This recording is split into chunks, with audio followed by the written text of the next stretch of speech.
So our exports becomes highly inefficient, and then you start looking in terms of alternate designs, replacement of a section by a plate fabricated section, which makes your product or the offering which you are giving it to the industry outside India quite unattractive, because if you have to go back to the drawing board again because sections are not available, that becomes a huge challenge. Price predictability, I'm not saying that you give me a price for next 6 months, but the way we see it happening is, and my colleague is sitting over here who is actually buying the steel for us, around 28th of the month or 25th of the month, he says, अगले महीने आइएगा, इस महीने तो close हो गया, order भी place नहीं हो सकता, क्योंकि रेट ही पता नहीं है कि किस रेट पे ऑर्डर प्लेस करना है. So this is a real challenge. Like, you have to time your ordering based on how the steel mills wants to receive the order. They are not ready to receive the order round the clock. They want order has to come because अगले महीने का जब price आएगा तभी order मिलेगा. That's not healthy for us when we are actually going to the market and we want to buy. We are not working 25 days in a month. We are working all the days in a month, and that's a big challenge what we face. And the demand is going to grow. Steel is going to grow much faster, and Mr. Natarajan talked about the speed and other things.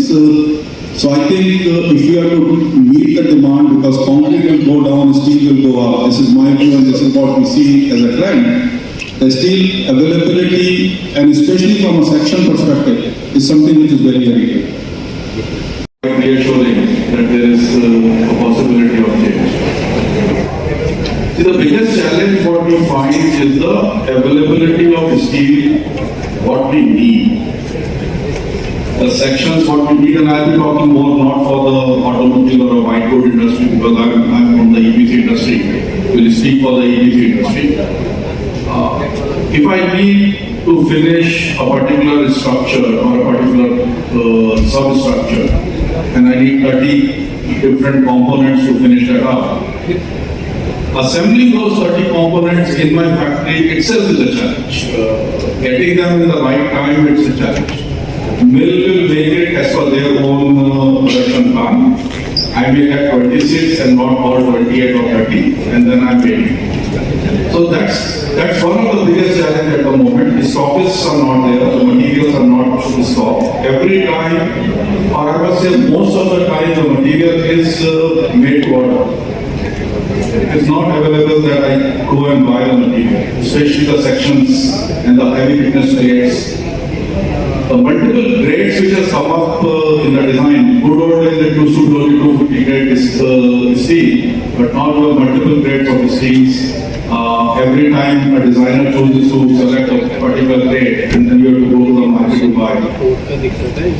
Lead time from design to start of fabrication of the structural sections in our factories, be it directly owned by Tata or with our partners who are actually in the fabrication, it is no less than 60 days or sometimes even more. And that's something which is quite detrimental to the schedules and all those things which are there. You invest the money because the steel you buy by actually paying the money up front, and you are waiting to have the meaningful fabrication. If you miss a particular section, just imagine the shop floor, if it starts manufacturing, they are waiting for a particular component, then the shop floor is occupied. So availability is still a challenge, while we are the second largest producer and the second largest consumer. But we feel that there is a very large gap in the say-to ratio as far as the supply is concerned. Another challenge when we are going out for exports and we want to export certain things.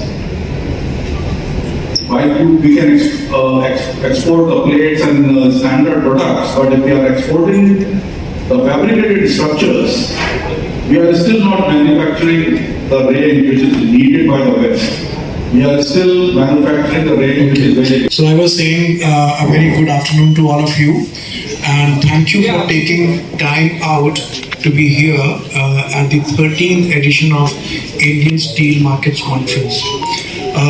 This is the 13th year that mjunction is organizing this conference. Last year we met in Mumbai.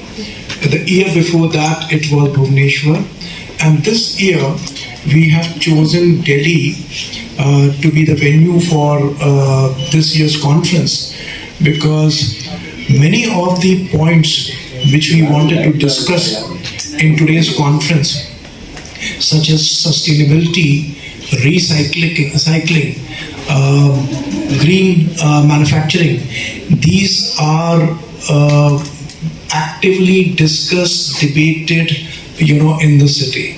And that's the reason that, I'm here today.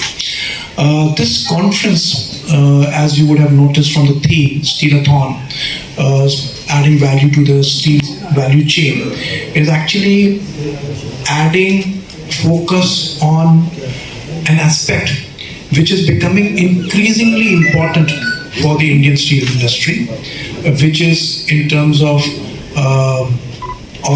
how do we recycle steel scrap better. I mentioned, in my welcome address early this morning, that some time back, steel scrap used to be regarded as waste, a byproduct, and it was companies generating steel scrap were just happy selling it off. Okay, but today steel scrap is not regarded as waste. It is regarded as the raw material for steel making, and more importantly, scrap is now being regarded as tomorrow's steel. Ladies and gentlemen, you would probably know that any structure made of steel, we can talk about cars, they reach end of life, after a certain period, and then they get scrapped. A ship also, after some time, gets dismantled. A steel bridge is taken down after it has served its life. But the steel in all these, lives. It lives in the form of new steel. And that is what is unique about steel. It is very, very recyclable. India is today, and this discussion has assumed a lot of importance because there is pressure on Indian steel makers to reduce their carbon footprint, and for which they need to use more scrap. Today